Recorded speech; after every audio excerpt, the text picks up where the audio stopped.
نحمده ونصلي على رسوله الكريم اما بعد فاعوذ بالله من الشيطان الرجيم بسم الله الرحمن الرحيم رب اشرح لي صدري ويسر لي امري واحلل عقدة من لساني يفقهوا قولي۔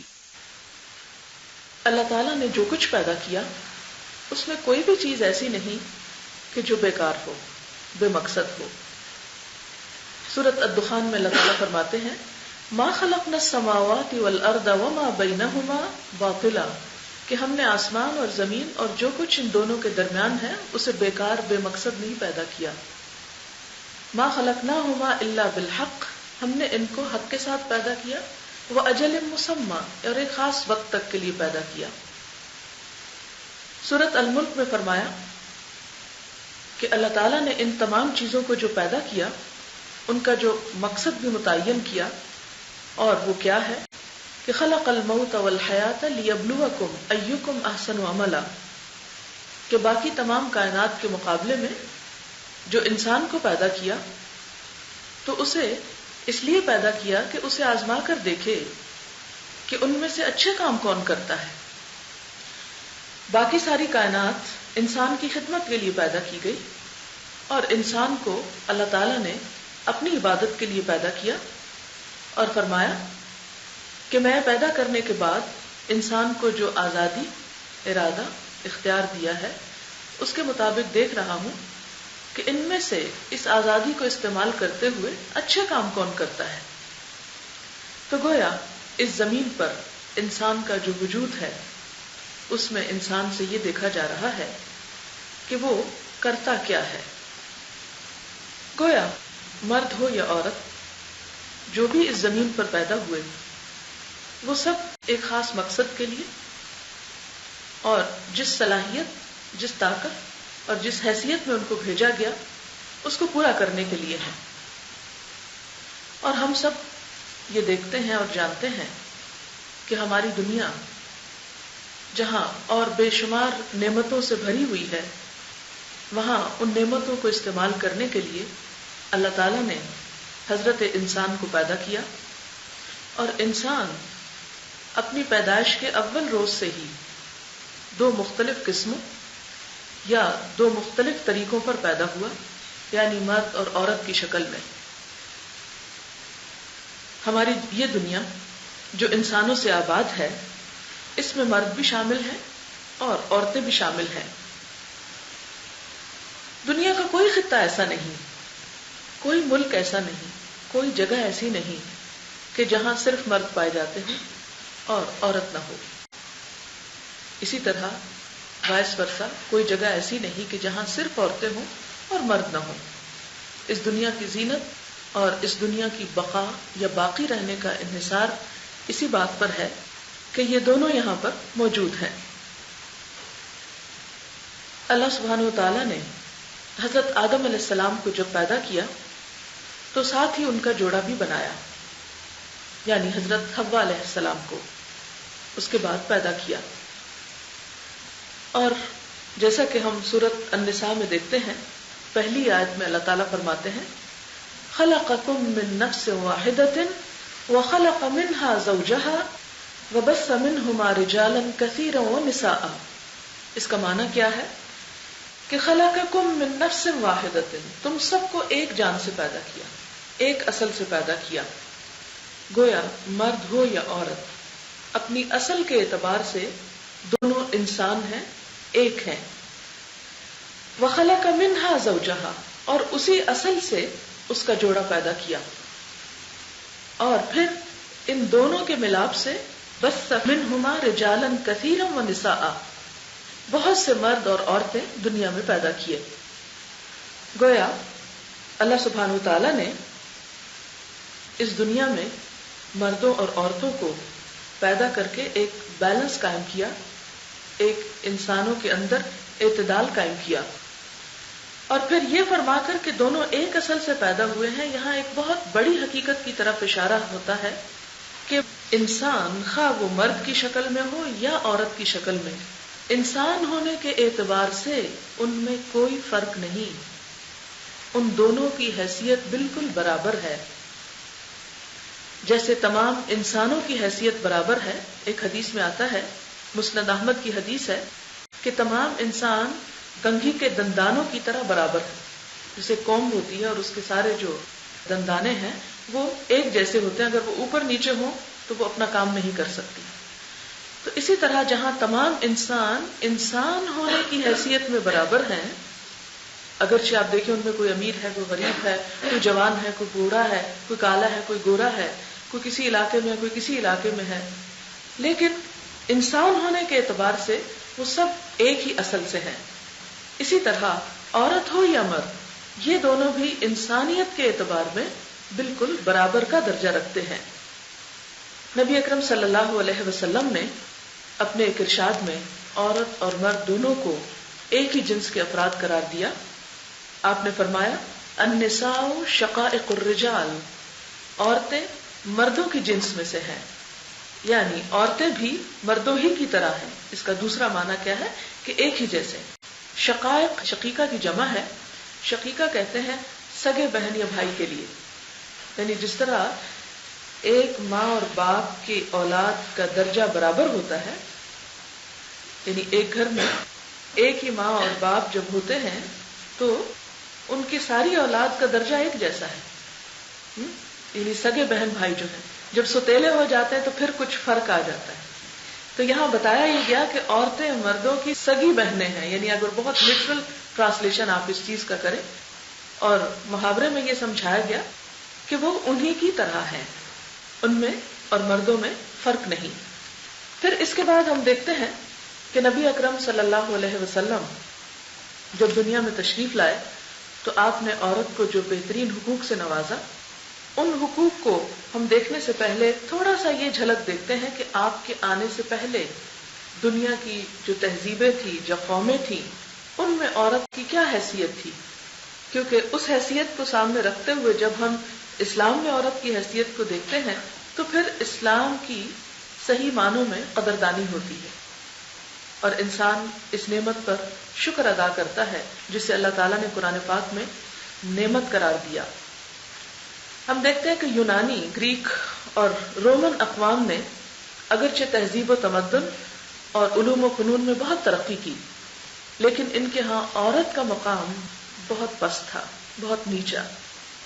اس کا اندازہ آپ ایک گریک فلسفر کے قول سے لگا سکتے ہیں. وہ کہتا ہے 2 مواقع پر عورت مرد کے لیے خوشی کا سبب ہوتی ہے، ایک تو شادی کے دن اور دوسرے موت کے دن. یعنی مرد عورت سے بس 2 ہی دن خوش ہوتا ہے. یعنی اس سے آپ اندازہ لگا سکتے ہیں کہ ان کے نزدیک عورت کی حیثیت کیا تھی. رومیوں کے ہاں ظلم و ستم اپنی انتہا تک پہنچ چکا تھا، یہاں تک کہ شوہر کو ملنے والے حقوق میں سے ایک حق یہ بھی تھا کہ وہ اپنی بیوی کو قتل کر سکتا ہے، یہاں تک. اور غلاموں کی طرح عورت کی زندگی کا مقصد بھی صرف شوہر کی خدمت تھا. اس کے لیے مرد کی طرح باعزت انسان بن کر جینا یہ بہت دور کی بات تھی. یورپ میں بھی عورت کی ناقدری کا حال یہ دیکھیں کہ اسے سرے سے انسان تسلیم نہیں کیا جاتا تھا. 586 عیسوی میں فرانس میں ایک طویل بحث مباحثے کے بعد یہ قرارداد پاس ہوئی کہ عورت انسان ہے، اور انسان ہے لیکن مرد کی خدمت کے لیے پیدا ہوئی ہے. یعنی عورت کو انسان ہی نہیں سمجھا جاتا تھا، جبکہ وہ سورۃ النساء کی وہ آیت کیا بتاتی؟ خلقکم من نفس واحدۃ، تم سب کو ایک اصل سے پیدا کیا. مرد بھی انسان ہے اور عورت بھی انسان ہے. اسی طرح عورت اپنی انفرادی حیثیت میں کوئی جائیداد کی خرید و فروخت نہیں کر سکتی تھی، یعنی اکیلے اپنے نام پر کوئی پراپرٹی نہیں رکھ سکتی تھی، کوئی بینک اکاؤنٹ نہیں کھول سکتی تھی. پیپل ایکٹ کے ذریعے 1918 میں عورت کو ووٹ کا حق ملا. اسی طرح 1935 میں یہ حق دیا گیا کہ عورت جائیداد اپنے نام پر خرید سکتی ہے، اس سے پہلے اسے یہ حق نہیں دیا گیا. اسی طرح ہم دیکھتے ہیں کہ شادی کے معاملے میں اس سے کوئی رائے نہیں لی جاتی تھی. ماں باپ شادی کے نام پر اسے فروخت تک کر سکتے تھے. ہندوستان میں تو عورت کی حیثیت کے بارے میں آپ جانتے ہی ہیں کہ وہاں تو اتنی ظالمانہ رسم تھی کہ اگر کسی عورت کا شوہر فوت ہو جاتا تو اس عورت کو منحوس سمجھا جاتا اور اسے بھی ساتھ زندہ جلنے پہ مجبور کر دیا جاتا، جس رسم کو ستی کی رسم کہا جاتا ہے۔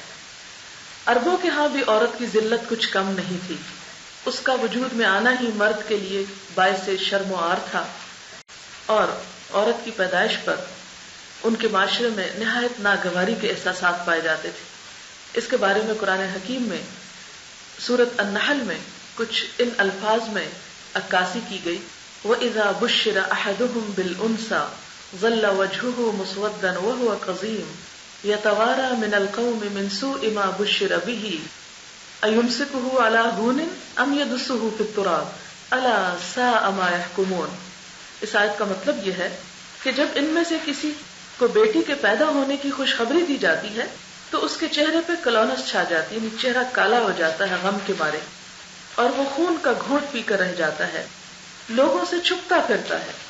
اس بری خبر کے بعد کسی کو کیا منہ دکھائے کہ بیٹی پیدا ہو گئی؟ پھر سوچتا ہے کہ ذلت کے ساتھ بیٹی کو لیے رکھے، پالے یا مٹی میں دبا دے۔ الا ساء ما يحكمون، دیکھو کیسے برے فیصلے ہیں جو یہ کر رہے ہیں، یعنی اللہ کی اس تخلیق کے بارے میں جو کچھ سوچ رہے ہیں وہ کتنا برا ہے۔ بعض قبائل میں تو یہ ظلم اس حد تک بڑا ہوا تھا کہ عورت جب پیدائش کے مرحلے میں آتی تو اس سے پہلے ہی ایک گڑھا کھود کے رکھ لیا جاتا، یعنی قبر پہلے سے تیار کر دی جاتی کہ اگر پیدا ہونے والا بچہ ایک لڑکی ہے تو اسے ماں کے پیٹ سے نکلتے ہی مٹی میں ڈال دیا جائے، ایک قبر سے وہ نکلا اور دوسرے میں دبا دیا جائے، اسے چند سانس تک لینے کا حق نہیں تھا۔ لیکن یہ رسم کچھ قبائل میں تھی، سارے قبائل ایسے نہیں تھے۔ اگر سارے قبائل ایسے ہوتے تو بالکل ان کی نسل ہی ختم ہو جاتی، ان کا وجود بھی باقی نہ رہتا۔ اسی طرح ان کے ہاں شادیوں کی تعداد پہ کوئی پابندی نہ تھی، بے شمار نکاح کر لیا کرتے تھے، اور جس کو چاہتے طلاق دیتے، جس کو چاہتے بساتے، جس کو چاہتے لٹکتا ہوا چھوڑ دیتے، اور جو چاہتے کرتے۔ مرد عورت کے معاملے میں پوری طرح خود مختار تھے، نہ اس کا وراثت میں کوئی حصہ تھا، نہ شادی کے معاملے میں اس کی کوئی پسند ناپسند تھی، گویا وہ ایک بے زبان جانور کی حیثیت رکھتی تھی۔ اسی طرح ہم دیکھتے ہیں کہ یہودیوں کے ہاں عہد نامہ قدیم جو ہے اولڈ ٹیسٹمنٹ، اس کے مطابق حضرت حوا نے حضرت آدم کو جنت کا پھل کھانے کے لیے کہا، اور پہلے ہی دن سے عورت جو ہے وہ مرد کی گمراہی کا سبب بنی، اسی لیے اس کو وومین کہا جاتا ہے، مین کی ہلاکت کا سبب وومین۔ اسی طرح آپ نے وہ حابیل قابیل کا قصہ سنا ہوگا، اس میں بھی سبب اسرائیلی روایات میں یہی بتایا جاتا ہے کہ عورت تھی، دونوں ایک لڑکی سے شادی کرنا چاہتے تھے، تو فیصلہ یہ ہوا کہ قربانی کرتے ہیں، جس کی قربانی قبول ہو گئی۔ تو اس میں حالانکہ قرآن میں کہیں یہ ذکر نہیں کہ عورت سبب تھی، لیکن اسرائیلی روایات میں وہاں بھی عورت کو مورد الزام ٹھہرایا جاتا ہے۔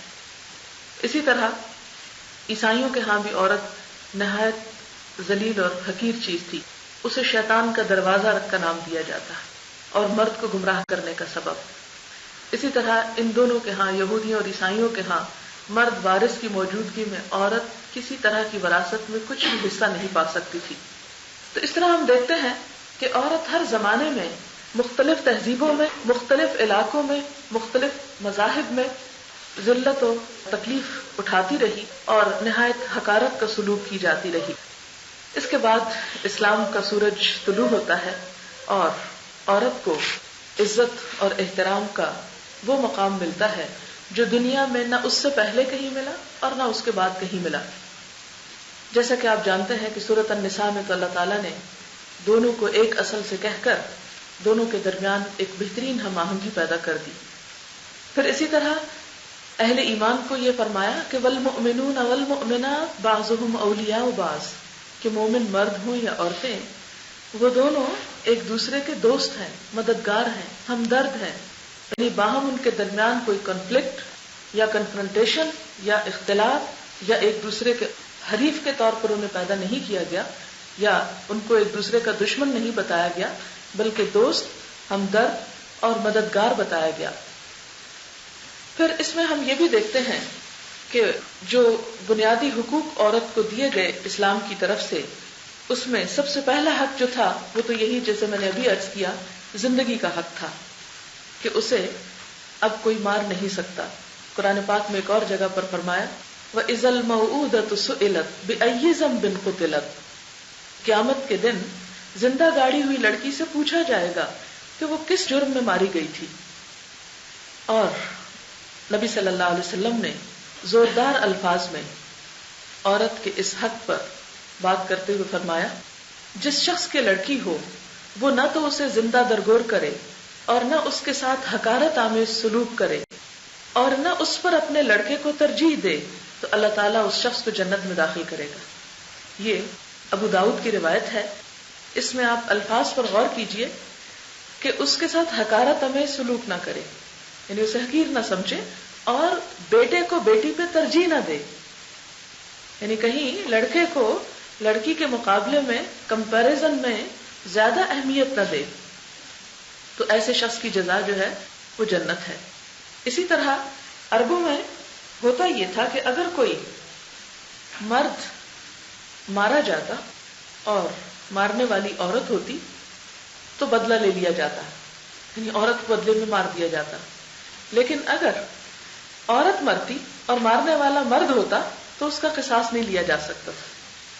اسلام نے النفس بالنفس کہہ کر دونوں کی جان کو برابر قرار دیا. حدیث میں آتا ہے الرجل يقتل بالمرأة اذا قتلها، مرد اگر عورت کو قتل کر دے تو اس کے بدلے میں قتل کیا جائے گا. یہ نہیں کہ مرد کی جان عورت کے مقابلے میں کچھ زیادہ قیمتی ہے. دوسرا حق پیدا ہونے کے بعد جو عورت کو دیا گیا وہ اس کی پرورش کا حق تھا، اس کی تعلیم و تربیت کا حق تھا. آپ دیکھیں کہ جس معصوم کو زندہ رہنے کا حق نہ تھا، اس کی پرورش، اس کو کھلانا پلانا، اس کو بڑا کرنا، اس پر کچھ خرچ کرنا کتنا مشکل کام ہوگا. لہذا آپ صلی اللہ علیہ وسلم نے کچھ ان الفاظ میں تلقین کی کہ جو شخص 2 بچیوں کی ان کی جوانی تک پہنچنے تک پرورش کرے گا، قیامت کے دن میں اور وہ اس طرح ہوں گے. اور یہ فرما کر آپ نے اپنی انگلیوں کو باہم ملا دیا، یعنی قیامت کے دن وہ شخص میرے ساتھ ہوگا جس نے 2 بچیوں کی پرورش کی. اسی طرح بخاری کی ایک اور روایت ہے، آپ نے فرمایا جس مسلمان کے ہاں 2 بیٹیاں ہوں اور وہ ان کو اچھی طرح رکھے، وہ بیٹیاں اسے جنت میں پہنچائیں گی. اسی طرح طبرانی کی ایک روایت میں ہے، آپ صلی اللہ علیہ وسلم نے ارشاد فرمایا، لڑکی کی پیدائش پر ایک فرشتہ آ کر کہتا ہے، اے گھر والو تم پر سلامتی ہو، اور وہ لڑکی کو اپنے پروں کے سائے میں لے کر کہتا ہے اور اس کے سر پر ہاتھ پھیرتا ہے کہ یہ ایک کمزور جان ہے جو ایک کمزور جان سے پیدا کی گئی، جو اس کی پرورش اور نگرانی کرے گا قیامت تک خدا کی مدد اس کے شامل حال رہے گی. یعنی اگر کوئی شخص ایک بچی کی پیدائش اس کے ہاں ہوتی ہے تو فرشتے ایک طرح سے آ کر اس کو اللہ کی مدد کی بشارت دیتے ہیں. ہاں شرط یہ ہے کہ وہ اس بچی کا خیال رکھنے والا ہو. بہترین پرورش کے اصولوں کو اجاگر کرتے ہوئے نبی صلی اللہ علیہ وسلم نے فرمایا کہ لڑکے کو لڑکی پر ترجیح نہ دو، کیونکہ جب بچوں کو آپس میں کمپیئر کیا جاتا ہے تو جس کو کمتر گردانا جاتا ہے وہ احساس کمتری کا شکار ہو جاتا ہے. آپ صلی اللہ علیہ وسلم نے فرمایا سووا بین اولادکم فی العطیۃ لو کنت مفضلا احدا لفضلت النساء، کچھ دیتے وقت اپنی اولاد میں برابری رکھو، اگر میں کسی کو زیادہ دے سکتا تو بچیوں کو ترجیح دیتا. یعنی اگر مجھے یہ حق ملتا کہ میں زیادہ دوں تو بچیوں کو زیادہ دیتا. اسی طرح لڑکی کی فطری خواہشات کا احترام کرتے ہوئے ایک مرتبہ آپ کے سامنے ایک واقعہ پیش آیا جس میں آپ کا طرز عمل بہت خوبصورت ہے. آپ کو معلوم ہے کہ حضرت زید حضور صلی اللہ علیہ وسلم کے منہ بولے بیٹے تھے، اگرچہ غلام تھے لیکن ان کی اچھے اخلاق اور عادات سے متاثر ہو کر آپ نے ان کو آزاد کیا اور ان کو اپنا بیٹا کہا. تو ان کی اولاد جو تھی اس میں حضرت اسامہ تھے جو آپ کو بہت پیارے تھے، کیونکہ آپ کا اپنا کوئی بیٹا بھی زندہ نہیں رہا، بچپن میں ہی فوت ہو گئے، تو اسامہ بڑے ہوئے اور ان سے آپ بہت محبت کیا کرتے تھے. ایک مرتبہ اسامہ کو چوٹ لگ گئی اور ان کے جسم سے خون نکلنے لگا. آپ ان کا خون صاف کرتے جاتے اور فرماتے اسامہ اگر بیٹی ہوتا ہم اس کو اچھے کپڑے پہناتے، اسے زیور پہناتے، اور بار بار یہی کہہ رہے تھے اسامہ اگر بیٹی ہوتا تو ہم اس کو یہ لے کر دیتے، یہ لے کر دیتے. یہ بھی کہہ سکتے تھے لڑکے بہت بہادر ہوتے ہیں اور تم بہت اچھے ہو مت رو، لیکن اس موقع پر کہا کہ ہاں ہم تم سے بہت لاڈ کرتے اگر تم بیٹی ہوتے، لیکن اب تم بیٹا ہو تو ہمت کرو. پھر اسی طرح پرورش کے ساتھ ساتھ تعلیم کے اوپر بہت توجہ دلائی گئی. نبی صلی اللہ علیہ وسلم نے فرمایا طلب العلم فریضۃ علی کل مسلم، علم کا حاصل کرنا فرض ہے ہر مسلمان پر، صرف مردوں کے لیے نہیں، عورتوں کے لیے بھی فرض ہے. اور والدین کو خصوصی طور پر بچیوں کی تعلیم پر خوشخبری دی گئی. آپ نے فرمایا من عال ثلاث بنات فأدبهن وزوجهن وأحسن إليهن فله الجنة، جس نے 3 بچیوں کی پرورش کی اور ان کی تعلیم و تربیت کی، یعنی خاص طور پر یہاں پرورش میں تعلیم اور تربیت کی بات ہے، اور ان کی شادی کی اور ان کے ساتھ اچھا سلوک کیا، تو وہ بچیاں اس کو جنت میں پہنچانے کا ذریعہ ہوگی. اور ہم دیکھتے ہیں کہ یہ آپ ہی کی تربیت کا نتیجہ تھا کہ حضرت فاطمہ رضی اللہ تعالی عنہا بہترین اخلاق سے منور تھیں. پھر اسی طرح آپ نے حضرت عائشہ رضی اللہ تعالی عنہا کی تعلیم پر بھی توجہ دی کہ آپ صلی اللہ علیہ وسلم سے انہوں نے اتنا کچھ سیکھا کہ آپ کی وفات کے بعد تقریباً 48 سال تک 48 ایئرز تک وہ تعلیم کے میدان میں نہ صرف یہ کہ عورتوں بلکہ مردوں کو بھی سکھاتی رہی. اگر اب بھی آپ مسجد نبوی میں کبھی جانا ہو تو وہاں پر ایک ستون ہے جسے استوانہ عائشہ کہا جاتا ہے. وہ مقام ہے جہاں حضرت عائشہ کی مسند ہوتی تھی اور وہ تعلیم دیا کرتی تھی جس میں سب شامل ہوتے تھے، اگرچہ وہ پردے کے پیچھے بیٹھ کر پڑھایا کرتی تھی کیونکہ ازواج مطہرات کا ایک خاص مقام تھا، اور ان کی عزت اور ان کے مرتبے کی وجہ سے، یعنی ان کی احترام کی وجہ سے، کیونکہ انہیں امت کی مائیں کہا گیا، تو خاص طور پر یہ تلقین کی گئی کہ وہ مردوں کے سامنے براہ راست نہ آئے. تو بہرحال ہم دیکھتے ہیں کہ حضرت عائشہ کے بعد حضرت حفصہ، حضرت ام سلمہ اور دیگر ازواج مطہرات جو ہیں یہ بھی بہت بڑا مقام رکھتی ہیں علم کے میدان میں. خاص طور پر ہم دیکھتے ہیں کہ ازواج مطہرات کو قرآن پاک میں اللہ سبحانہ وتعالی نے خاص طور پر تعلیم حاصل کرنے کی طرف متوجہ کیا. سورۃ الاحزاب میں ہم دیکھتے ہیں کہ اللہ تعالیٰ جہاں ازواج مطہرات کو اور بہت سے احکام دیتے ہیں، وہاں خاص طور پر یہ بھی ارشاد ہوتا ہے کہ وَاذْكُرْنَ مَا يُتْلَى فِي بُيُوتِكُنَّ مِنْ آیَاتِ اللَّهِ وَالْحِکْمَةِ، کہ اے ازواج مطہرات تم ذکر کرتی رہو، پڑھتی رہو اللہ تعالیٰ کی وہ آیات. اور یہ آیت ہے 34، وَاذْكُرْنَ مَا يُتْلَى فِي بُيُوتِكُنَّ مِنْ آیَاتِ اللَّهِ وَالْحِکْمَةِ إِنَّ اللَّهَ كَانَ لَطِیفًا خَبِیرًا. کیونکہ ازواج مطہرات جو تھیں وہ باقی امت کے لیے ایک نمونہ تھی، تو ازواج مطہرات کو اس آیت میں تعلیم حاصل کرنے کی تلقین کی جا رہی ہے کہ تم پڑھتی رہو جو تمہارے گھروں میں اللہ کی آیات اور حکمت کی باتوں میں سے پڑھ کر سنایا جاتا ہے، اس کا تم مذاکرہ کرو. اور نبی صلی اللہ علیہ وسلم نے ازواج مطہرات کے لیے عصر کے بعد کا وقت مقرر کر رکھا تھا جس میں خصوصی طور پر ان کی تعلیم ہوتی تھی. اور پھر ہم دیکھتے ہیں کہ وہ تعلیم اتنی مفید ہوئی کہ حضرت عائشہ رضی اللہ تعالی عنہا بہت سے مردوں کی بھی استاد بنی. ان کے ذریعے امت کو بہت زیادہ فیض حاصل ہوا، اور علماء اور محدثین اس بات پر متفق ہیں کہ ہمارے موجودہ دین کا 1/4 حصہ جو ہے وہ حضرت عائشہ کے ذریعے سے ہمیں ملا. پھر اسی طرح ہم دیکھتے ہیں کہ حضرت عائشہ سے سیکھنے والی جو آگے خواتین تھیں انہوں نے بھی بہت علم کے میدان میں نام کمایا، جس میں آپ کی مشہور شاگردہ حضرت امرہ ہیں. پھر اسی طرح نہ صرف یہ کہ آزاد خواتین بلکہ غلام خواتین نے بھی علم کے میدان میں بہت ترقی حاصل کی. اس میں حضرت رزینہ، ماریہ، امیمہ، بریرہ، ام علقمہ کے نام آج بھی تاریخ کے صفحات پر چمک رہے ہیں. تعلیم کے ساتھ ساتھ اسلام نے عورت کو نکاح کا حق بھی دیا ہے، شادی کا حق.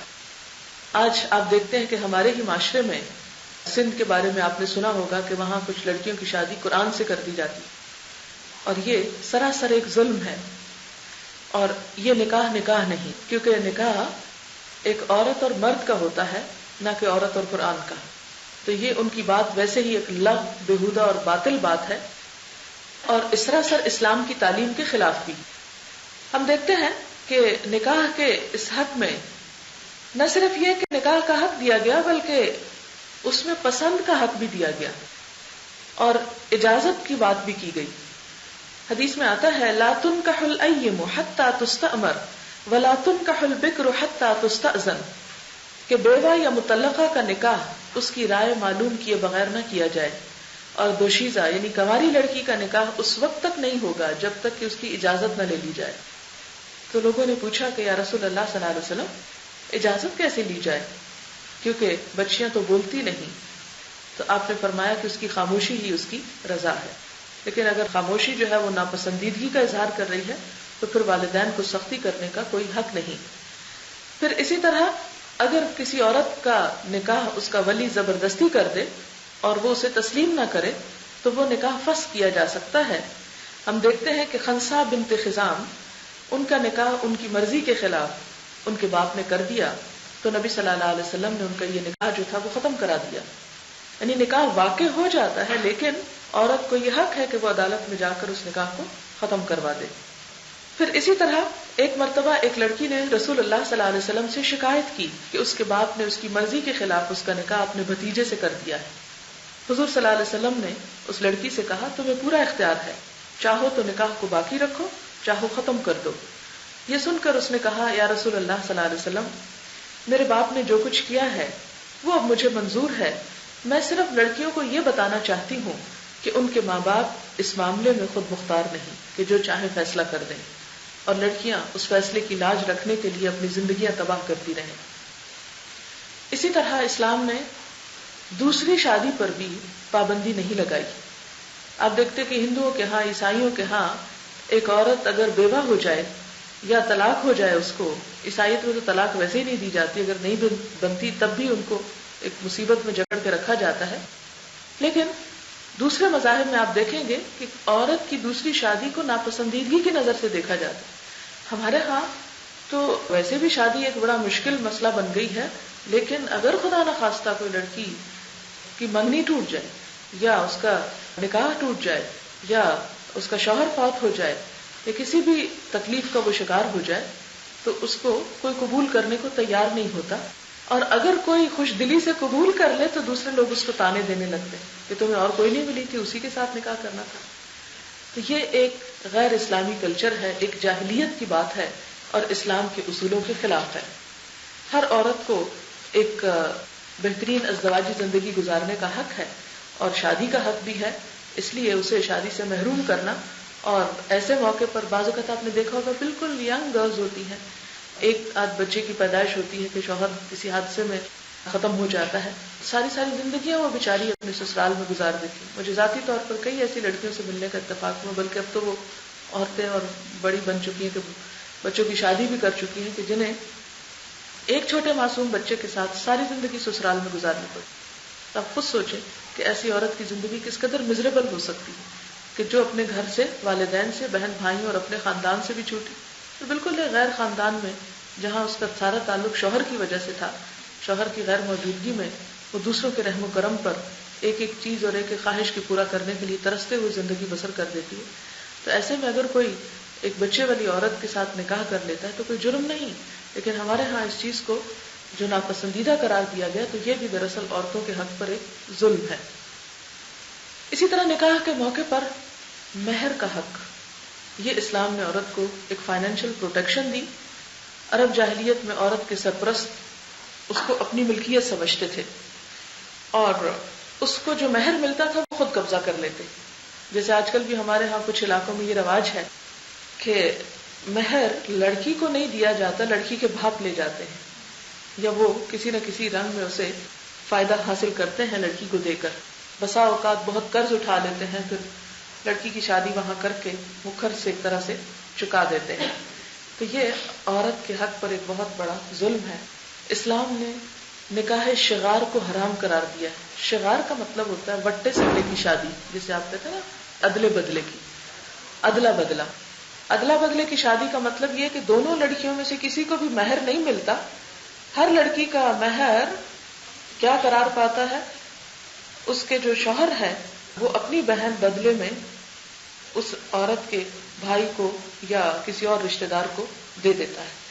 مثلا ایک لڑکی کی شادی ہوتی ہے کسی لڑکے کے ساتھ اور وہ لڑکا اس کو مہر دینے کی بجائے اپنی بہن کو اس لڑکی کے باپ یا بھائی یا کسی اور کو دے دیتا ہے, تو وہ ہر لڑکی دوسری لڑکی کا مہر قرار پاتی ہے. حالانکہ وہ مہر لڑکی فائدہ نہیں اٹھاتی, ان کے میل رشتہ دار جو ہوتے ہیں وہ اس سے فائدہ اٹھاتے ہیں. تو کوئی بھی ایسا نکاح جسے مہر کے بغیر قرار دیا جائے وہ اسے نکاح نہیں سفاح کہا گیا، یعنی زناکاری کہا گیا.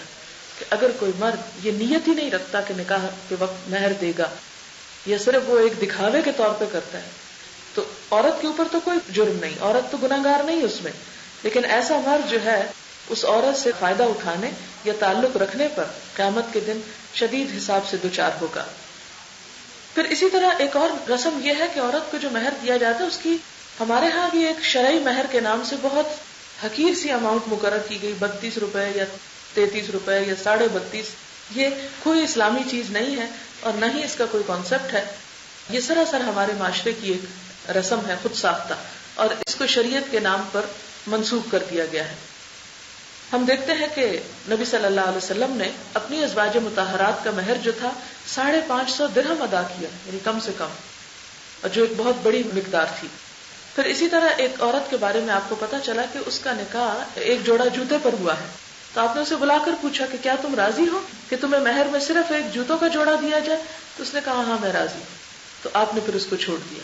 ورنہ یہ تھا کہ آپ نے مداخلت اس لیے کی ایک سربراہ حکومت کے طور پر کہ لڑکیوں پر ظلم کی کہیں ابتدا یا یہ رسم نہ پڑ جائے کہ حقیر سے حقیر چیز مہر میں دے دی جائے.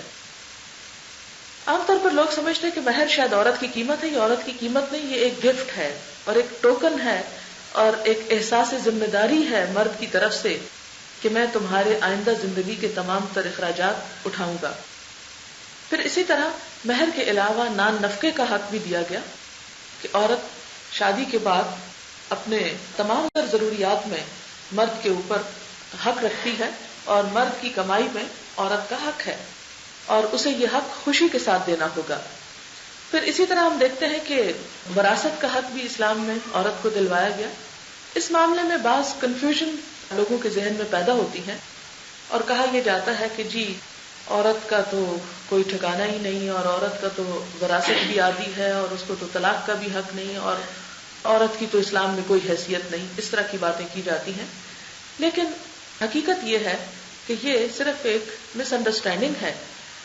اللہ تعالیٰ نے جب انسان کو مرد اور عورت کے 2 حصوں میں پیدا کیا تو دونوں کو الگ الگ ایک کلاس بنایا. یعنی اگرچہ دونوں اوپر جا کے انسان ہیں لیکن دونوں ڈفرنٹ کلاسز ہیں، ڈفرنٹ کیٹیگریز ہیں، ان کے ڈفرنٹ رسپانسبلٹیز ہیں، ان کی حیثیتیں اپنے اپنے دائرہ کار میں مختلف ہیں. اس لیے حقوق اور فرائض کے معاملے میں ان دونوں کو باہم کمپیئر نہیں کرنا چاہیے. مردوں کی اپنی ذمہ داریاں ہیں اور عورتوں کی اپنی ذمہ داریاں. مردوں کی ذمہ داریوں کے مطابق ان کو حقوق ملے، عورت کی ذمہ داریوں کے مطابق ان کو حقوق ملے. اس کی مثال کیا ہے؟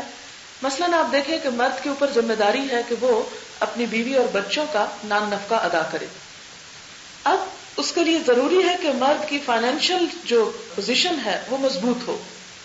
اسے کمانے کے لیے کہا گیا اور محنت کرنے کو کہا. اور اسی طرح جو وراثت میں حصہ ہے وہ عورت کے نسبت زیادہ دلوایا. کس لیے؟ مثلاً آپ دیکھیں کہ ایک شخص فوت ہوتا ہے، پیچھے ایک بیٹی اور ایک بیٹا چھوڑ جاتا ہے. بیٹے کو 2 حصے ملتے ہیں، بیٹی کو 1 حصہ جائیداد میں ملتا ہے. بظاہر دیکھنے میں بہت ظلم اور ناانصافی ہے کہ اس کو دگنا دیا جا رہا ہے.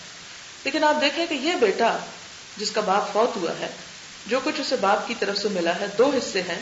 تو اب ان 2 حصوں کو وہ کس طرح استعمال کرے گا کہ اسے اپنی شادی کے لیے مہر بھی دینا ہے اور شادی کے بعد اپنی بیوی کے لیے مکان بھی فراہم کرنا ہے اور نان نفقہ بھی دینا ہے. پھر آگے جو اولاد پیدا ہوتی ہے ان کے بھی خرچ اٹھانے. اب یہ جو اس کو ملا 2 حصے، وہ اس میں سے اپنی ذات پر تو ایک ذات ہے اس کی، لیکن اپنے علاوہ اسے بہت سے اور لوگوں پر بھی خرچ کرنا ہے. اس کے مقابلے میں بیٹی کو جو آدھا ملا، نہ اسے کسی کو مہر دینا ہے اور نہ کسی کے نان نفقے کی ذمہ داری اٹھانی ہے. یہ پیورلی اس کا پرسنل مال ہے جو عورت صرف خود ہی فائدہ اٹھائے گی اور اپنی مرضی سے جسے چاہے دے. اب آپ دیکھیں کہ اگر یہاں 2 حصے ہیں تو یہاں ذمہ داری بھی دگنی ہے، اور اس مرد کے مال میں عورت کا حق ہے. اب عورت آپ دیکھیں کہ ایک طرف سے لڑکی اس بچی کی، یعنی ایک بھائی تھا اور ایک بہن تھی. بھائی کو 2 حصے یہاں اسلام نے باپ سے دلوا دیے، لیکن اب لڑکی کو کہاں سے مل رہا ہے؟ ایک حصہ باپ سے ملا اور دوسرا حصہ جا کے شوہر سے لے لے گی. تو کیا ہوا؟ برابر ہوگی نا بات. لہذا اسلام نے اگر کوئی اصول اس طرح بنایا تو بظاہر لگتا ہے کہ جیسے زیادتی، لیکن حقیقت میں عورت کو یہاں سے نہیں تو کہیں اور سے دلوایا. اور وہ اس کا حق ہے. مرد کو مہر دینا پڑتا ہے، عورت کو مہر لینا ہوتا ہے. تو ناانصافی تو نہیں. یہ ضروری نہیں ہوتا انصاف کہ آپ کو ایک ہی جگہ سے برابر کا مل جائے. آپ کو کہیں اور سے بھی اسلام دلوا سکتا ہے. اور پھر آپ دیکھیں کہ وراثت کا حصہ لازمی نہیں ہوتا کہ وہ ملے. بعض اوقات وراثت میں کوئی کچھ بھی نہیں چھوڑتا، لیکن عورت کو جو فائنینشیل پروٹیکشن مہر کی شکل میں دی وہ شادی کی صورت میں ہمیشہ اس کو ملے گی. پھر اسی طرح اگر مثلاً اس عورت کی شادی نہیں ہوتی تو اس صورت میں بھائی کو اس کی ذمہ داری بھی ادا کرنی. بہن پہ کوئی لازم نہیں کہ جو اسے مال وراثت میں ملا وہ اپنے اوپر خرچ کرے. اس کی ذمہ داری اس کے بھائی پر ہے، اس کے چچا پر ہے، اس کے ماموں پر ہے، اس کے جتنے میل رشتہ دار ہیں ان کے اوپر ذمہ داری آتی کہ وہ اس کو فیڈ کرے اور اس کی دوسری ضروریات اٹھائیں. لیکن عورت کو جو مال مل جاتا ہے اس پہ کسی کی ذمہ داری ڈالی نہیں جاتی، حتیٰ کہ اپنے بچوں کو بھی نہیں ڈالی جاتی کہ ان کو بھی 1 روپیہ دو. عورت اگر اپنے مال میں سے کچھ بھی خرچ کرتی ہے تو وہ اس کے لیے صدقہ اور ثواب لکھا جاتا ہے. اسلام سے پہلے عورت کو وراثت میں کچھ بھی نہیں ملتا تھا. اسلام نے آ کر حصہ دلوایا، اور پھر کچھ مقام ایسے ہیں جہاں مرد اور عورت کا حصہ بالکل برابر ہے. مثلا اللاتی بہن بھائی جو ہوتے ہیں، یوٹرین بردرز اینڈ سسٹرز، ان کا حصہ بالکل ایکول ہوتا ہے، مرد اور عورت کو برابر ملتا ہے. اسی طرح ایک کیس ایسا ہے کہ جس میں والدین مرد اور عورت دونوں کو برابر ملتے ہیں. اگر آپ سورۃ النساء دیکھیں تو اس میں ایک آیت میں آتا ہے وَلِكُلِّ وَاحِدٍ مِّنْهُمَا السُّدُسُ کہ مرد اور عورت دونوں کو چھٹا حصہ ملے گا. یہ جو سورۃ النساء کی آیت ہے جس میں وراثت کا قانون بیان کیا گیا ہے، اسی کو ہم تھوڑا سا اگر دیکھیں تو یہ آیت نمبر 12 ہے. اس میں آتا ہے وَإِن كَانَ رَجُلٌ يُورَثُ كَلَالَةٌ أَوِ امْرَأَةٌ وَلَهُ أَخٌ أَوْ أُخْتٌ فَلِكُلِّ وَاحِدٍ مِّنْهُمَا السُّدُسُ کہ اگر کوئی ایسا شخص ہے جس کی وراثت تقسیم ہو رہی ہے، جو کلالہ ہے، کلالہ کہتے ہیں جس کے نہ ماں باپ ہو نہ اولاد ہو، اور اس کی کوئی بہن بھائی ہو، یعنی نہ بچے ہیں نہ ماں باپ ہے لیکن بہن بھائی ہیں. اب یہ جو کچھ چھوڑے گی تو بہن بھائیوں کو کیا ملے گا؟ لِكُلِّ وَاحِدٍ مِّنْهُمَا السُّدُسُ دونوں کو برابر کا حصہ 1/6 ملے گا. اسی طرح ایک اور جگہ ہے جہاں پر والدین کو، ماں اور باپ دونوں کو برابر کا حصہ ملتا ہے. یہ آیت 11 میں آپ دیکھیں وَلِأَبَوَيْهِ لِكُلِّ وَاحِدٍ مِّنْهُمَا السُّدُسُ والدین میں سے ہر ایک کا چھٹا حصہ ہے، ماں ہو یا باپ. تو آپ دیکھیں کہ یہ سیکس کی بنا پر ڈسکریمنیشن نہیں کی گئی کہ مرد ہو یا عورت، کیونکہ جب ایک یعنی کہ بچہ فوت ہو جاتا ہے، یعنی چھوڑ جاتا ہے کچھ مال، تو جو والدین ہیں ہم دونوں کو برابر ملتا ہے. کیوں؟ اس لیے کہ والدین کو اس وقت کوئی ایسی ذمہ داریاں نہیں پوری کرنی.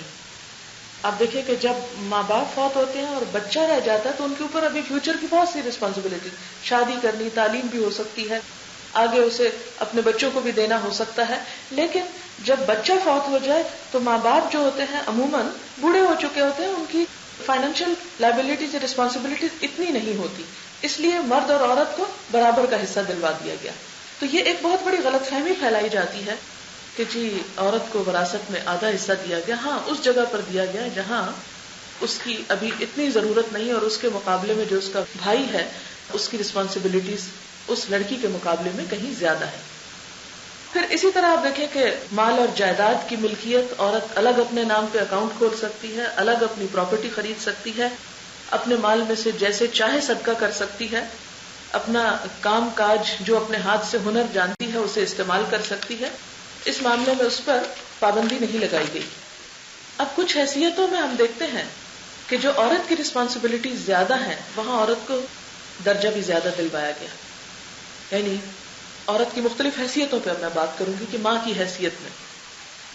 اب دیکھیں کہ جہاں مرد ایک ذمہ دار کی حیثیت سے ہے وہاں وراثت میں اس کو 2 حصے دیے گئے، یا اسے قوام بنایا گیا، یا وَلِلرِّجَالِ عَلَيْهِنَّ درجہ کہا گیا کہ مردوں کو ایک درجہ حاصل ہے. وہاں عورت جہاں اپنے فیلڈ میں اپنی رسپانسبلٹیز ادا کرتی ہے تو اسے مرد کے مقابلے میں 3 درجے زیادہ دیے گئے. وہ کیسے؟ بخاری کی روایت ہے کتاب الادب کی، ایک شخص نے پوچھا یا رسول اللہ مجھ پر حسن سلوک کا سب سے زیادہ حق کس کا ہے؟ فرمایا تیری ماں کا. اس نے پوچھا پھر کون؟ فرمایا تیری ماں. اس نے پوچھا پھر کون؟ فرمایا تیری ماں. 4تھی مرتبہ سوال کرنے پر آپ نے فرمایا تیرا باپ. تو یہاں آپ دیکھیں کہ عورت کو 3 حق مل رہے ہیں، پہلا پرائز، دوسرا، تیسرا اور چوتھا جا کر باپ کو مل رہا ہے۔ اسی طرح ماں کے حقوق کی خاص طور پر حفاظت کرتے ہوئے فرمایا ان اللہ حرم علیکم حقوق الامہات، اللہ نے تم پر ماں کی نافرمانی حرام قرار دی۔ یہ مردوں کے لیے بھی کہا۔ ایک اور جگہ پر فرمایا الجنت تحت اقدام الامہات، جنت ماں کے قدموں کے نیچے ہے۔ آپ کی حقیقی والدہ بچپن میں فوت ہو گئی تھی، حضرت آمنہ 6 سال کی عمر تھی کہ وفات ہو گئی۔ آپ جب کچھ بڑے ہوئے، نبوت کے بعد آپ اپنی والدہ کی قبر پر گئے اور اتنا روئے کہ جتنے صحابہ ساتھ تھے وہ بھی پھوٹ پھوٹ کر روئے۔ پھر اسی طرح ہم دیکھتے ہیں کہ آپ اپنی رضائی ماں جنہوں نے آپ کو دودھ پلایا تھا، ان کے لیے آپ اتنا ادب اور احترام کا جذبہ رکھتے تھے کہ ایک مرتبہ آپ کہیں گوشت تقسیم کر رہے تھے کہ اتنے میں ایک بوڑھی خاتون آپ صلی اللہ علیہ وسلم کے پاس آئی۔ آپ نے اپنا کام چھوڑ کر خود چادر بچھائی اور ان کو بٹھایا، تو لوگ حیران ہوئے کہ ایک ایسی معمولی عورت کا اتنا احترام آپ کر رہے ہیں، یہ کون عورت ہے؟ تو بتایا گیا کہ یہ آپ کی رضائی والدہ ہے۔ رضائی والدہ کا مطلب جنہوں نے آپ کو دودھ پلایا تھا۔ یہ ابو داؤد کی روایت ہے۔ تو اس سے آپ اندازہ کر سکتے ہیں کہ نبی صلی اللہ علیہ وسلم کے اندر عورت کا اور خصوصاً ماں کی حیثیت میں عورت کا کس قدر مقام اور درجہ تھا۔ پھر اسی طرح عورت بیٹی کی حیثیت میں بیٹیوں کی ولادت، پرورش اور تعلیم و تربیت کے بارے میں تو ابھی آپ پیچھے سن ہی چکے ہیں۔ حضرت فاطمہ جب آپ صلی اللہ علیہ وسلم کی خدمت میں حاضر ہوتی تو آپ کھڑے ہو جاتے تھے استقبال کے لیے، ان کی پیشانی چومتے اور اپنی جگہ ان کو آفر کرتے کہ آؤ یہاں بیٹھو۔ اس سے آپ اندازہ کریں کہ ایک پیغمبر کی حیثیت بھی تھی اور ایک باپ کی بھی تھی، لیکن اس کے باوجود آپ اپنی نشست گاہ آفر کرتے تھے، کھڑے ہو کر ان کو ملتے تھے۔ ہمارے ہاں جو بچیوں کو اتنا ذلیل کیا جاتا ہے وہ کس پیغمبر کی سنت کے مطابق ہے؟ نبی صلی اللہ علیہ وسلم کے مطابق تو نہیں۔ پھر معلوم نہیں لوگ کس طرح فخر کرتے ہیں آپ کی امت میں سے ہونے کو۔ آپ صلی اللہ علیہ وسلم نے ایک مرتبہ فرمایا فاطمہ میرے گوشت کا ٹکڑا ہے، میرے دل کا ٹکڑا ہے، جس نے فاطمہ کو ناراض کیا اس نے مجھے ناراض کیا۔ حضرت زینب کا انتقال ہوا تو آپ نے اپنی چادر انہیں کفن دینے کے لیے دی اور حضرت ام عطیہ کو خطاب کرتے ہوئے فرمایا ام عطیہ میری بیٹی کو اچھی طرح غسل دینا، اچھی طرح کفن دینا، خوشبو لگانا، اس کی 3 چوٹیاں بنانا۔ اور پھر فرمایا زینب میری بہت اچھی بیٹی تھی جو میری محبت میں بہت ستائی گئی۔ اگر آپ صحابیات کی تاریخ پڑھیں تو آپ کو معلوم ہوگا کہ جب یہ ہجرت کر کے آ رہی تھی تو ایک شخص نے ان پہ حملہ کیا اور یہ اونٹ سے گر گئی اور ان کا حمل ضائع ہو گیا اور پھر مدینہ تشریف لائیں اور اسی بیماری میں ان کا انتقال ہو گیا۔ پھر اسی طرح حضرت انس فرماتے ہیں کہ ہم لوگ حضور صلی اللہ علیہ وسلم کی ایک صاحبزادی کے جنازے میں شریک تھے، حضور قبر کے پاس بیٹھے تھے، میں نے دیکھا آپ کی دونوں آنکھوں سے آنسو روا تھے۔ آپ کو معلوم ہوگا کہ حضرت عثمان کو جنگ بدر میں شریک ہونے کی اجازت نہیں دی گئی تھی کہ آپ صلی اللہ علیہ وسلم کی بیٹی جو ان کی اہلیہ تھی وہ بیمار تھی۔ جنگ بدر میں کتنے کم لوگ تھے، 313۔ میں کبھی سوچتی ہوں کہ اگر حضرت عثمان کو اجازت مل جاتی تو 314 ہو جاتے۔ اللہ نے شاید یہ فگر بھی 313 ہی رکھنا تھا۔ لیکن اس سے آپ اندازہ لگائیں کہ جس جنگ میں ایک شخص کی کمی تھی، وہاں ایک شخص جو اسلام کی فرنٹ لائن پر ہے اسے صرف اس لیے مدینہ میں روک دیا جاتا ہے کہ تمہاری بیوی بیمار ہے، تم شریک نہ ہو جائیں۔ پھر اسی طرح اللہ سبحانہ وتعالیٰ نے نکاح کے مقاصد میں یہ بات فرمائی کہ نکاح کس لیے ہے کہ تم ایک دوسرے سے سکون حاصل کر سکو، جیسا کہ ایک اور آیت میں فرمایا وَمِنْ آيَاتِهِ أَنْ خَلَقَ لَكُم مِّنْ أَنفُسِكُمْ أَزْوَاجًا لِتَسْكُنُوا إِلَيْهَا وَجَعَلَ بَيْنَكُم مَّوَدَّةً وَرَحْمَةً إِنَّ فِي ذَلِكَ لَآيَاتٍ لِقَوْمٍ يَتَفَكَّرُونَ۔ سورۃ الروم آیت 21 کا مطلب ہے کہ اس کی نشانیوں میں سے ہے کہ اس نے تمہارے لیے تمہارے ہی نفسوں سے تمہارے جوڑے پیدا کیے، یعنی عورتوں کو پیدا کیا تاکہ تم ان سے سکون حاصل کرو۔ تو نکاح کا اصل مقصد ایک دوسرے کے حریف بننا یا دشمن بننا یا ایک دوسرے پہ ظلم و ستم کرنا نہیں، بلکہ سکون پانا ہے۔ اور تمہیں تمہارے درمیان مودت یعنی محبت جو سیکشل لو کے معنی میں استعمال ہوتا ہے، وہ رحمت اور ایک دوسرے کے ساتھ شفقت اور مہربانی کے جذبات رکھے، جو خصوصاً آخری عمر میں جبکہ جسمانی طور پر اٹریکشن ایک دوسرے میں نہیں رہتی تو ایک دوسرے کے لیے ہمدردی اور شفقت اور محبت کے جذبات پیدا کر دیے۔ ان فی ذلک لآیات لقوم یتفکرون، یقیناً اس میں نشانیاں ہیں ان لوگوں کے لیے جو غور و فکر کرتے ہوں۔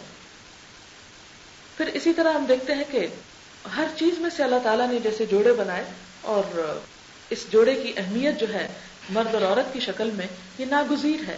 انسان صحیح طور پر مکمل ہی اس وقت ہوتا ہے جب وہ فطرت کے مطابق ایک شادی شدہ زندگی بسر کرتا ہے، اور اس میں مرد کو یہ بتایا گیا کہ خیر متاع الدنیا المرأة الصالحہ، دنیا کی نعمتوں میں بہترین نعمت نیک بیوی ہے.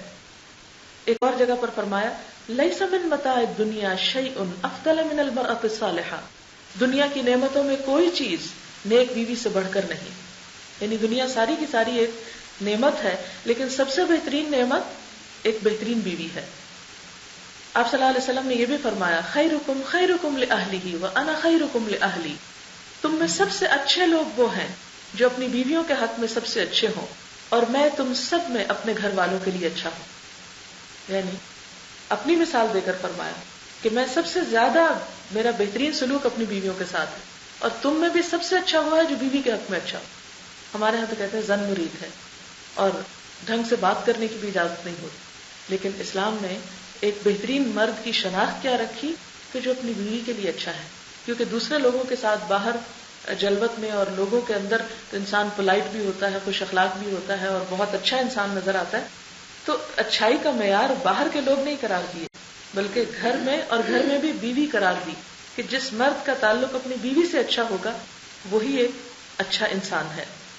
حضرت عائشہ فرماتی ہیں کہ میں اپنے نبی صلی اللہ علیہ وسلم کے یہاں گڑیوں سے کھیلا کرتی تھی اور میری سہیلیاں بھی میرے ساتھ کھیلتی تھی. جب آپ گھر تشریف لاتے تو سب ادھر ادھر چھپ جاتی، آپ ڈھونڈ ڈھونڈ کر ایک ایک کو میرے پاس بھیجتے تاکہ وہ میرے ساتھ کھیلیں. یعنی بیوی کی جو دلچسپیاں ہیں یا اس کی عمر کے مطابق اس کا جو ذوق ہے یا ہابیز ہیں، ان میں بھی کس طرح شوہر کو تعاون کرنے کے لیے کہا. ایک مرتبہ مسجد نبی میں کچھ حبشی آئے جو ایک کھیل کھیل رہے تھے، تو آپ صلی اللہ علیہ وسلم نے حضرت عائشہ کو بلایا. بخاری کی یہ روایت ہے کہ حضرت عائشہ حضور صلی اللہ علیہ وسلم کے کندھے پر سر رکھ کر، اور حضرت عائشہ کا گال حضور کے گال کے ساتھ تھا اور یہ کھیل دیکھ رہی تھی. تو اس سے آپ اندازہ لگائیں کہ کتنی محبت اور آپ کے جذبات کا کتنا احساس اور خیال رکھتے تھے. اور پھر جب تھک گئی حضرت عائشہ تو کہنے لگی اچھا اب تم جا سکتی. ظاہر ہے کہ اس کھیل میں شاید ان کی دلچسپی نہیں ہوگی، لیکن اس سے آپ اندازہ کر سکتے ہیں کہ وہ حضرت عائشہ کا کس قدر خیال رکھا کرتے تھے. ایک مرتبہ حضور صلی اللہ علیہ وسلم حضرت عائشہ سے کہتے ہیں آؤ دوڑ کا مقابلہ کرتے ہیں. آج کے دور میں آپ دیکھیں کون دیندار یا کوئی ایسا ریلیجس لیڈر یہ بات کر سکتا ہے، لیکن حضور صلی اللہ علیہ وسلم کی ذات آپ دیکھیں کہ اپنے گھر والوں کے لیے کتنی خوش اخلاق اور کتنی خندہ پیشانی والی تھی. کہتے ہیں کہ آؤ دوڑ کا مقابلہ کرتے ہیں. اور دوڑنے میں کیا ہوا کہ حضرت عائشہ آگے نکل گئی. کچھ عرصے کے بعد پھر اتفاق ہوا، کوئی موقع آیا تو آپ نے کہا آؤ عائشہ پھر دوڑ لگاتے. تو اب حضرت عائشہ کا جسم کچھ بھاری ہو چکا تھا تو حضور صلی اللہ علیہ وسلم آگے نکل گئے. تو جب آگے نکل کے فرمایا یہ اس دن کا بدلہ ہے، یعنی کس طرح کی خوش اخلاقی تھی. پھر اسی طرح ہم دیکھتے ہیں کہ حضرت صفیہ اونٹ پر سوار ہوئی تو حضور صلی اللہ علیہ وسلم نے اپنا یعنی گھٹنا پیش کیا کہ اس کو سیڑھی بنا کر اوپر چڑھ جاؤ. اور کہتے ہیں کہ اونٹ سے حضور صلی اللہ علیہ وسلم حضرت صفیہ دونوں ہی گر گئے، وہ پھسل کر، جسے اونٹ بیلنس نہیں ہوگا. تو حضرت انس مدد کے لیے دوڑے تو آپ نے فرمایا مجھے چھوڑو، حضرت صفیہ کی خبر لو. پھر اسی طرح حضرت خدیجہ سے آپ کو بے انتہا محبت تھی. جب تک وہ زندہ رہی آپ نے کوئی دوسرا نکاح نہیں کیا. اور اسی طرح آپ کے وفات کے بعد جب آپ کا نام آتا تو آپ کے چہرے کا رنگ بدل جاتا. آپ کی سہیلیوں کا خاص طور پر خیال رکھتے تھے، جب کوئی چیز تقسیم کرنی ہوتی تو حضرت خدیجہ کی دوستوں کو بھی بھجوایا کرتے تھے اس تعلق کی بنا پر جو آپ کا حضرت خدیجہ کے ساتھ تھا. پھر اسی طرح یہ بھی سکھایا کہ بیوی کے ساتھ تعلق رکھتے ہوئے نفرت کا مظاہرہ نہ کیا جائے. آپ نے فرمایا کوئی مومن اپنی مومنہ بیوی سے نفرت نہ کرے. اگر بیوی کی کوئی عادت اس کو ناپسند ہے تو ہو سکتا ہے دوسری عادت اس کو پسند آ جائے. قرآن پاک میں بھی آتا ہے فَعَسَىٰ أَن تَكْرَهُوا شَيْئًا وَيَجْعَلَ اللَّهُ فِيهِ خَيْرًا كَثِيرًا. ہو سکتا ہے کہ ایک چیز تمہیں ناپسند ہو اور اللہ تعالیٰ اسی میں تمہارے لیے بہت اچھائی رکھ دے. اس لیے چھوٹی سی بات پر بیوی سے متنفر ہو کر طلاق کا لفظ استعمال کرنا یا اسے ستانا یہ کوئی مردانگی کی بات نہیں. پھر اسی طرح حضرت عبداللہ بن عمر کا بیان ہے، کہتے ہیں کہ جب تک حضور زندہ رہے ہم اپنی عورتوں سے بات کرنے میں بھی بہت احتیاط کرتے تھے کہ کہیں ہمارے خلاف کوئی آیت نازل نہ ہو جائے. جب آپ کی وفات ہوئی تب ہم نے کھل کے بات کرنا شروع کی. یعنی اتنا ڈر پڑ گیا تھا انہیں کہ کہیں ہم ان کو کچھ کہہ دیں گے تو معلوم نہیں ہمارے ساتھ کیا ہوگا. ایک حدیث میں آتا ہے آپ نے فرمایا رفقاً بالقواریر، نرمی کا معاملہ کرو، آئینے ہیں، آئینے کرسٹلز ہیں، ٹیک کیئر، ایسا نہ ان سے معاملہ کرنا کہ ٹوٹ جائیں یا بکھر جائیں. پھر اسی طرح یہ ہے کہ آپ صلی اللہ علیہ وسلم کے بارے میں حضرت عائشہ ایک روایت بیان کرتی ہیں، بڑی خوبصورت روایت ہے. کہتی ہجرت کے بعد کا زمانہ ہے، نبی صلی اللہ علیہ وسلم مدینہ میں ہیں، آپ بستر سے آہستہ سے اٹھتے ہیں اور پھر حجرے کا دروازہ آہستہ سے کھولتے ہیں، پھر چپکے سے قبرستان چلے جاتے ہیں. تو یہ 3 دفعہ حضرت عائشہ آہستہ سے کے الفاظ استعمال کرتی ہیں. اندازہ کریں کہ کتنا خیال ہے سوتی ہوئی بیوی کا، کہ آہستہ سے بستر سے اٹھتے ہیں، آہستہ سے دروازہ کھولتے ہیں، آہستہ سے نکلتے ہیں، یعنی قدم بھی آہستہ آہستہ اٹھا کے نکل جاتے ہیں. یعنی اس سے آپ اندازہ کریں کہ کس قدر مقام اور احترام اور حیثیت اور درجہ تھا ایک بیوی کا. آج کے دور میں کوئی شخص اس کی مثال پیش نہیں کر سکتا کہ کوئی شوہر اپنی بیوی کا اس قدر خیال رکھے کہ اس کی نیند بھی ڈسٹرب نہ ہو یا اس کے آرام میں کوئی خلل نہ آئے. اور بار بار فرمایا کہ خیارکم خیارکم لنسائہم، تم میں بہتر وہ ہے جو اپنی عورتوں کے حق میں بہتر ہو. اور اسی طرح آپ نے یہ بھی فرمایا کہ عورتوں کے بارے میں نرمی سے کام لو. ان کی خلقت پسلی سے ہوئی، اگر اس کو تم سیدھا کرو گے تو توڑ کر رہو گے. یعنی ان کے مزاج کو سمجھو. اس سے بہت سے لوگ افینڈ ہوتے ہیں کہ یہ کیوں کہا کہ وہ پسلی سے پیدا ہوئی اور پسلی ٹیڑھی ہے. یہ ٹیڑھی کا لفظ بڑا کام خراب کرتا ہے. یہاں پر لفظ خمدار ہونا چاہیے. خمدار، جیسے درخت کی شاخیں کیا خمدار، تو درخت کی شاخوں کا حسن خم میں ہے. اگر سیدھے سیدھے بالکل ہو، آپ دیکھیں گے اس میں کوئی خوبصورتی نہیں ہوگی. تو عورت کو خمدار پیدا کیا گیا ہے، یعنی اس میں جو لچک ہے یا اس کی طبیعت کے اندر جو خاص مزاج ہے، اس مزاج کی رعایت کرنے کے لیے کہا گیا کہ نرمی سے کام لو. اگر تم اپنی عقل جیسی سختی کرو گے تو اسے توڑ کے رکھ دو گے. اور اس میں بھی دراصل عورت کے حقوق ہی کو پروٹیکٹ کیا جا رہا ہے. اور پھر ایک جگہ پر اور فرمایا کہ ایک شخص نے آ کر عرض کی کہ شوہر پر بیوی کا کیا حق ہے. فرمایا شوہر جب خود کھائے تو اسے بھی کھلائے، جب خود پہنے تو اسے بھی پہنائے. ہمارے ہاں کیا ہوتا ہے، جب شوہر گھر میں آتا ہے تو پہلے اس کو کھانا پیش کیا جاتا ہے، جو بچا کچا ہوتا ہے بچوں کا شوہر کا وہ عورت بیٹھ کے کھاتی. حالانکہ یہاں کیا کہا جا رہا ہے، ایکول رائٹ ہے. حالانکہ کماتا مرد ہے لیکن بیوی بھی وہی کھائے جو شوہر کھا رہا ہے. اور اسی طرح لباس پہننے کے سٹینڈرڈ میں وہی سٹینڈرڈ مینٹین کرے جو شوہر کا ہے. یہ نہیں کہ وہ اس کے سامنے غلام یا کنیز نظر آئے. تو یہ چند باتیں بیوی کی حیثیت میں تھی عورت کے بارے میں. میرے خیال ہے کہ کچھ وقت میں آپ کو سوال جواب کے لیے دیتی ہوں تاکہ مزید کوئی بات آپ کے ذہن میں ہو تو وہ واضح ہو جائے. سوال ہے، حق مہر اگر لکھا نہ جائے اور ویسے ہی گفٹ دے دیا جائے تو ٹھیک ہے؟ حق مہر جو ہے یہ ایک قانونی تقاضا ہے. جو ویسے گفٹ ہیں وہ تو ویسے ہیں، لیکن یہ باقاعدہ اس کی ڈاکیومنٹیشن ہوگی یا اس کو دہرایا جائے گا کہ اتنا، یعنی پراپر فگر کے ساتھ، یا اس کو ڈیفائن کیا جائے گا. اگر جیولری ہے یا پلاٹ ہے یا گھر ہے یا کوئی پراپرٹی ہے یا کیش ہے تو اسے مبہم نہیں رکھا جائے. مبہم کا مطلب ایمبیگوس نہیں ہوگا کہ پتہ نہیں کتنا تھا کتنا نہیں. اسے جیسے کوئی بھی، کیونکہ شادی جو ہے بیسیکلی ایک سوشل کانٹریکٹ ہے، ایک معاہدہ ہے دو لوگوں کے درمیان. تو جیسے آپ ایک گھر خریدتے ہیں نا تو ایک معاہدہ ہوتا ہے اور اس میں پراپر فگر آپ کو ڈکلیئر کرنا پڑتا ہے. اسی طرح شادی کے موقع پر اور گفٹ تو اور ہیں جو اپنی خوشی سے کوئی دے گا، لیکن حق مہر کو ڈکلیئر کرنا ضروری ہے کہ اتنا دیا جا رہا ہے. اسی لیے پھر آپ دیکھیں خدا نخواستہ اگر طلاق ہوتی ہے تو اس صورت میں وہ حق مہر پورے کا پورا اسے لازماً قانونی طور پر ادا کرنا ہوگا. اگر صرف نکاح ہوا اور ابھی رخصتی نہیں ہوئی تو وہ آدھا اس کو دینا ہوگا. پھر وہ آدھا کس چیز کا ہوگا جب تک کہ وہ ڈکلیئر نہیں ہوا. اور اس کے علاوہ یہ بھی کہا گیا کہ اگر کوئی شوہر اپنی بیوی کو ڈھیروں مال دے چکا ہو تو اس میں سے کچھ بھی واپس نہیں لے سکتا.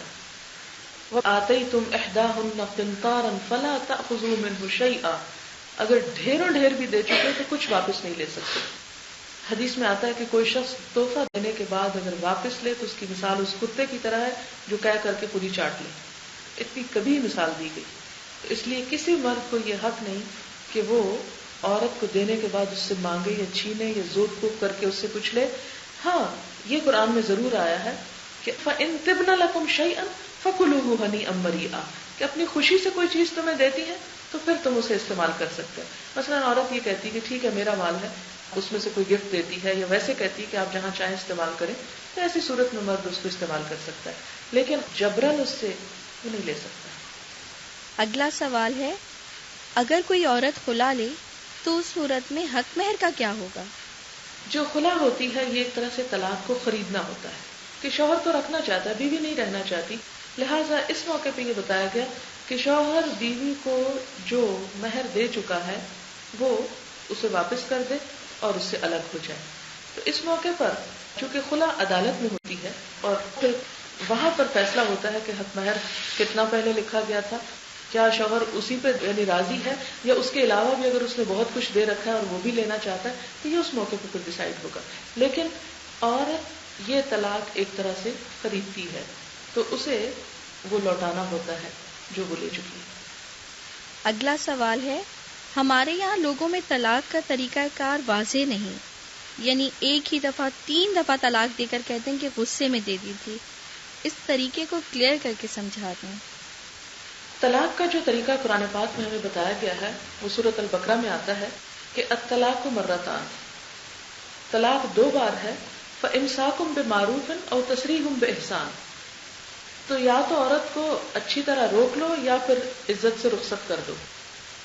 تو ٹوٹل نمبر آف طلاق جو ہے وہ 3 ہے.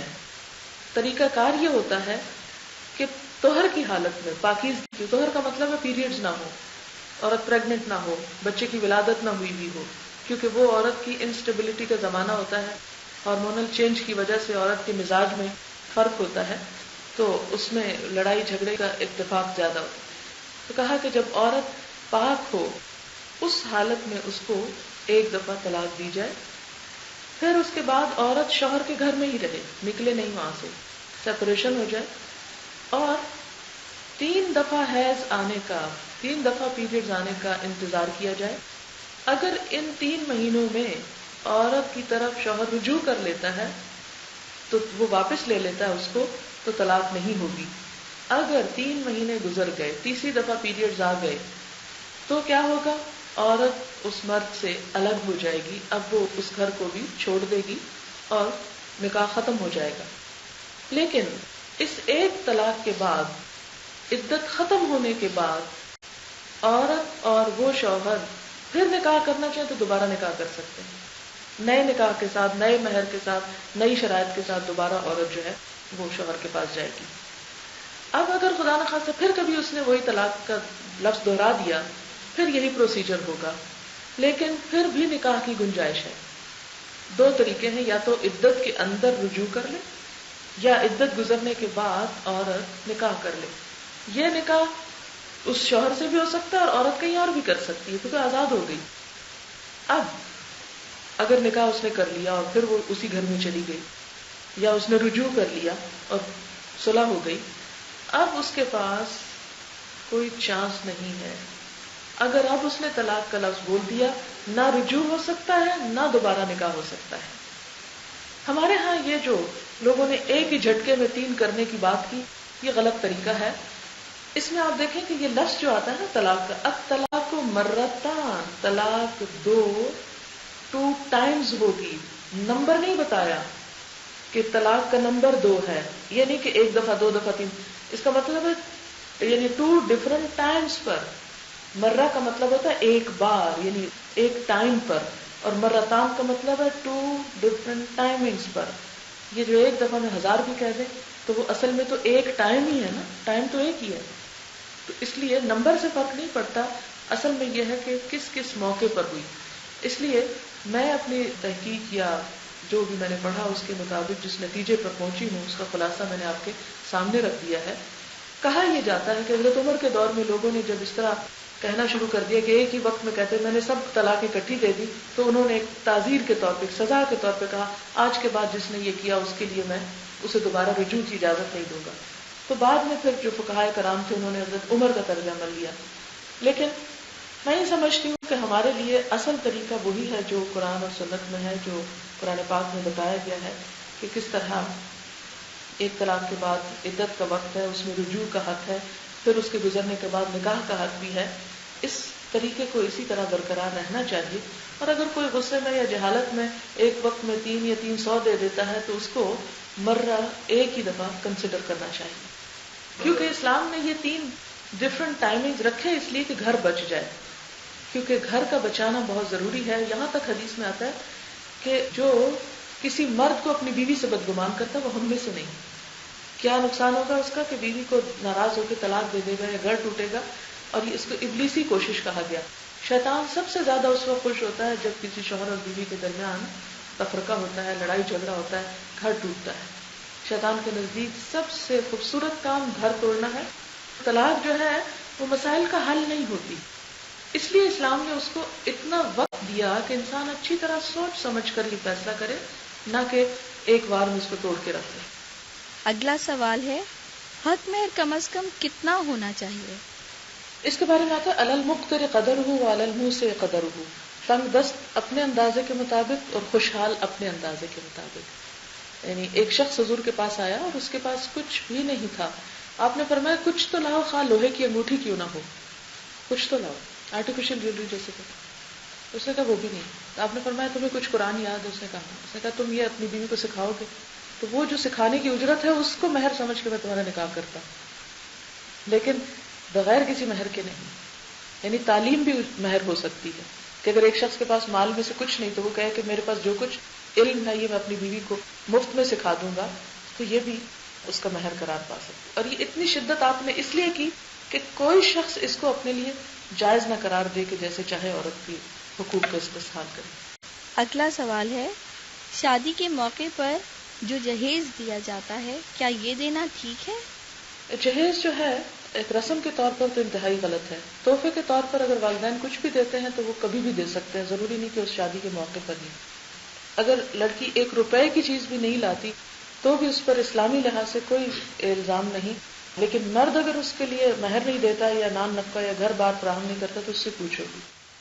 وآخر دعوانا ان الحمد للہ رب العالمین. سبحانک اللہم وبحمدک نشہد ان لا الہ الا انت نستغفرک ونتوب الیک. والسلام علیکم ورحمۃ اللہ وبرکاتہ.